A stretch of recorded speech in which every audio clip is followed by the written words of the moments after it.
കഴിഞ്ഞ ദിവസം മുഖ്യമന്ത്രി പിണറായി വിജയൻ സന്തോഷകരമായ ഒരു വാർത്ത കേരളത്തെ അറിയിച്ചു. അതായത് കേരളത്തിൽ ഇനി അതിദരിദ്രരില്ല.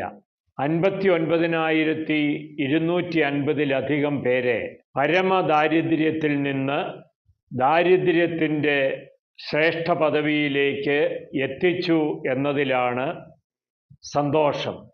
അത് സന്തോഷിക്കുവാനുള്ള ഒരു വാർത്തയാണോ എന്നത് കേൾവിക്കാര് പരിശോധിക്കേണ്ടത് ആവശ്യമാണ്. അത് സന്തോഷകരമായ വാർത്തയായി പ്രതിപക്ഷത്തിന് തോന്നിയില്ല. പ്രതിപക്ഷത്തിന് മനസ്സിലാകാത്തത് ഒരു കണക്കാണ്. LDFിൻ്റെ 2021 പ്രകടന പത്രികയിൽ 4.5 ലക്ഷം പരമദരിദ്രരാണ് കേരളത്തിൽ ഉള്ളതായി അവർ പറഞ്ഞത്. ഇപ്പോൾ പരമദാരിദ്ര്യത്തിൽ നിന്ന് മുക്തരാക്കപ്പെട്ടവർ 60,000-ൽ താഴെ ആൾക്കാർ മാത്രമാണ്. ബാക്കിയുള്ളവർ എവിടെ പോയി എന്നാണ് അവരുടെ അന്വേഷണം. മുഖ്യമന്ത്രിയുടെ അവകാശവാദത്തെ എതിർക്കാൻ പ്രതിപക്ഷത്തിന് ന്യായങ്ങളേറെയുണ്ട്. അതിലെ പ്രധാന കാര്യം ഈ പ്രഖ്യാപനത്തിൻ്റെ സമയം തന്നെയാണ്. തദ്ദേശ സ്വയംഭരണ തെരഞ്ഞെടുപ്പ് ആസന്നമായിരിക്കെയാണ് വലിയ ഒരു നേട്ടത്തെക്കുറിച്ച് മുഖ്യമന്ത്രി പറഞ്ഞത്. അങ്ങനെയൊരു പശ്ചാത്തലത്തിൽ സ്വാഭാവികമായും പ്രതിപക്ഷ ധർമ്മമെന്ന നിലയിൽ മുഖ്യമന്ത്രിയുടെ പ്രഖ്യാപനത്തെ എതിർക്കാതിരിക്കാൻ അവർക്ക് ആവുകയില്ല. ഇനി ദാരിദ്ര്യത്തിലേക്ക് തന്നെ തിരിച്ചു വരാം. പരമദാരിദ്ര്യം മാറുന്നത് നല്ലതാണെങ്കിലും രാജ്യം ദാരിദ്ര്യത്തിൽ തുടരുന്നത് അത്ര നല്ല കാര്യമല്ല.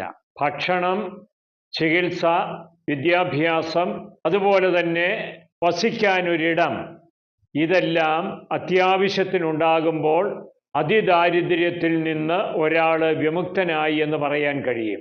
അങ്ങനെ സംഭവിച്ചു തൻ്റെ ഭരണകാലത്ത് എന്നാണ് മുഖ്യമന്ത്രി പറഞ്ഞത്.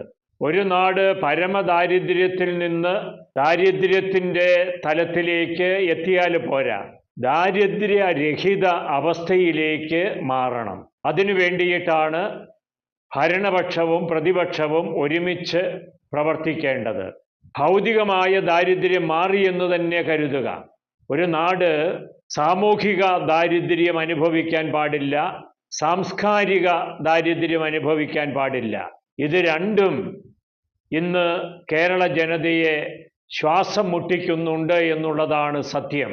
സാമുദായിക മൈത്രിയും സാംസ്കാരിക സമ്പന്നതയും നമ്മുടെ നാട് കൈവരിച്ചേ മതിയാവൂ.